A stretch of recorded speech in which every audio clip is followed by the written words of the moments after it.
This program is brought to you by Emory University.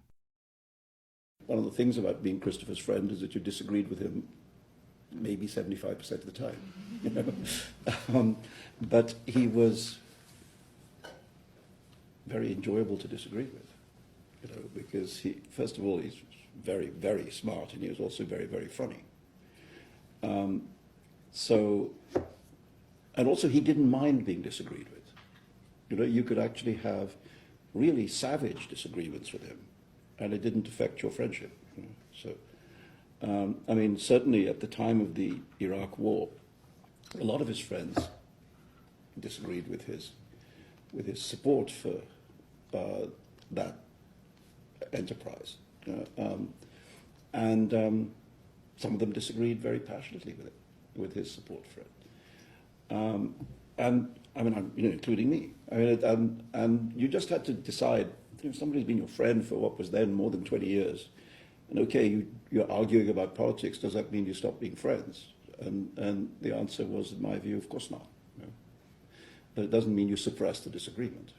So I mean, but Christopher loved disagreement. You know, like when he wrote his book about God, or his book against God, you know, God is not great.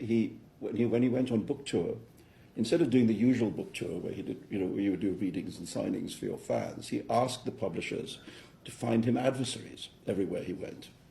So he got kind of various religious figures, you know, to meet him in different towns and to actually debate. You know?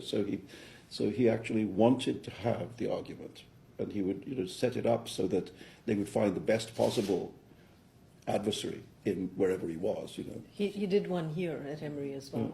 Did he get somebody here? He did. It was here. Yeah. Yeah. But that's what, you know, it was in his nature to be a debater. And he's a very frightening person to debate because he's very, very good at it. With the most remarkable storehouse of information that he just carried around, you know.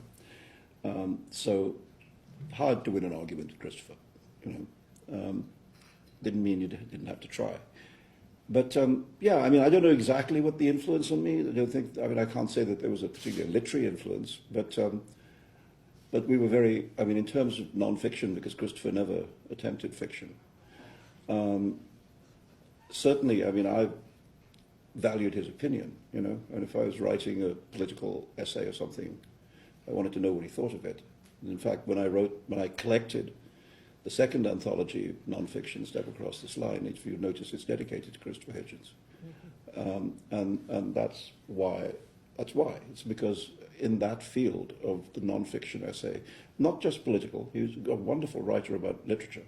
You know, he had enormous knowledge of you know, Orwell, P.G. Wodehouse, G.K. Chesterton, all sorts of people. I mean, very varied stuff.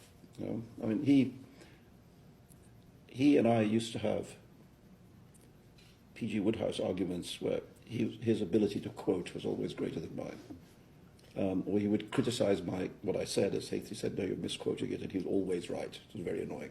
I remember being at one of these dinners, and he was quoting these extensive passages. Yeah. But of course, it's interesting, isn't it? Because Wodehouse, I mean, is a very Indian fetish. You know, if you grow up in India, it's always P.G. Wodehouse and Agatha Christie. You know, as that everyone's reading. Mm-hmm. Several students here have grown up in India. Have you been reading? True, completely true. Like Agatha Christie and P.G. Wodehouse, like basically my entire library. Yeah, exactly. It's what everyone reads. It's literature equals Agatha Christie and P.G. Wodehouse. You know, then everything else comes later. So I always therefore thought that my knowledge of Wodehouse would be pretty much a match for Hitchens. You know, but wasn't. I mean, it's a great loss because he wasn't that old. You know, he was 2 years younger than me. And yet I think he knew perfectly well that the way in which he lived, the amount that he smoked, the amount that he drank, you know, certainly was a part of it. You know, I've seen some literature which suggests that very heavy consumption of spirits increases the risk of esophageal cancer. And that's what he had. That's what the original cancer was.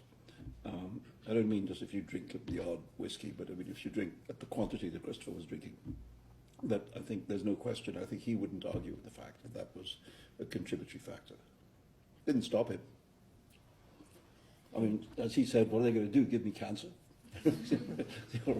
The preceding program is copyrighted by Emory University.